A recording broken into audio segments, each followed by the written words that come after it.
নমস্কাৰ, সকলোকে স্বাগতম জনাইছোঁ মোৰ নতুন এটা ভিডিঅ'লৈ। আজি আপোনালোকৰ কাৰণে একেবাৰে সহজ পদ্ধতিৰে বনাব পৰা আটাৰ বিস্কুটৰ ৰেচিপি এটা লৈ আহিছোঁ। বলকচোন নহ'লে দেৰি নকৰি ৰেচিপিৰ মাজত লৈ যাওঁ।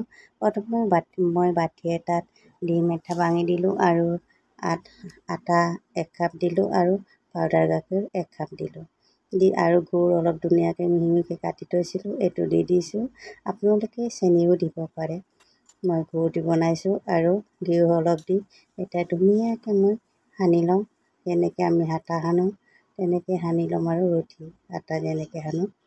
এতিয়া সানা হৈ গ'ল। এতিয়া মই হাতত অলপমান ঘিউ দি দিছোঁ আৰু ধুনীয়াকৈ এতিয়া মই বিস্কুটৰ আকাৰে গুড়বিলাক বনাই লৈছোঁ।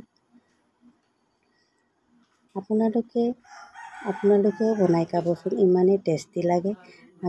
একেবাৰে দোকানৰ বিস্কুটৰ দৰে হয় আৰু আপোনালোকে দোকানৰ বিস্কুট পাহৰিয়েই যাব। এইটো খালে এনেকুৱাই টেষ্টি লাগে আৰু আপোনালোকে বহুত দিনলৈ ষ্ট'ৰ কৰি খাব পাৰিব এনেকৈ বনাই থ'লে চাহৰ লগত। আৰু মই এনেকৈ গোটেইখিনি আৰু এনেকৈ বিস্কুটৰ আকাৰে বনালোঁ আৰু গোটেইখিনি এনেকৈ মই ধুনীয়াকৈ বিস্কুটৰ আকাৰেৰে বনালোঁ। আৰু এতিয়া মই চুৰি এখনেদি অলপ অলপকৈ কাটি দিছোঁ বিস্কুটৰ আকাৰৰ লেখীয়াকৈ। এনেকৈ কাটি মই ধুনীয়াকৈ গোটেইখিনি বনালোঁ আৰু এনেকৈ বনাই এতিয়া মই গেছত কেৰাহী এটা দি দিছোঁ আৰু ৰিফাইন দি দিছোঁ। মোৰ ঘৰত ৰিফাইন অলপ কম আছিলে, সেইকাৰণে অলপমান কম হ'ল।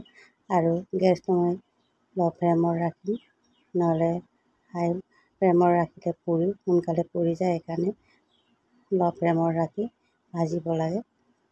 মই ধুনীয়াকৈ ল' ফ্লেমত ৰাখি এতিয়া ভাজি আছোঁ ধুনীয়াকৈ। আৰু আপোনালোকে মোৰ চেনেলটো প্লিজ ছাবস্ক্ৰাইব কৰি দিব, লাইক কমেণ্ট কৰি দিব আৰু শ্বেয়াৰ কৰি দিব বুলি আপোনালোকৰ ওচৰত মই এটা আশীৰ্বাদ বিচাৰিছোঁ। মই এতিয়া ধুনীয়াকৈ ভাজি লৈছোঁ আৰু এনেকৈ ধুনীয়াকৈ ভাজি ল'ম আৰু মই এতিয়া ধুনীয়াকৈ ভাজি ল'লোঁ।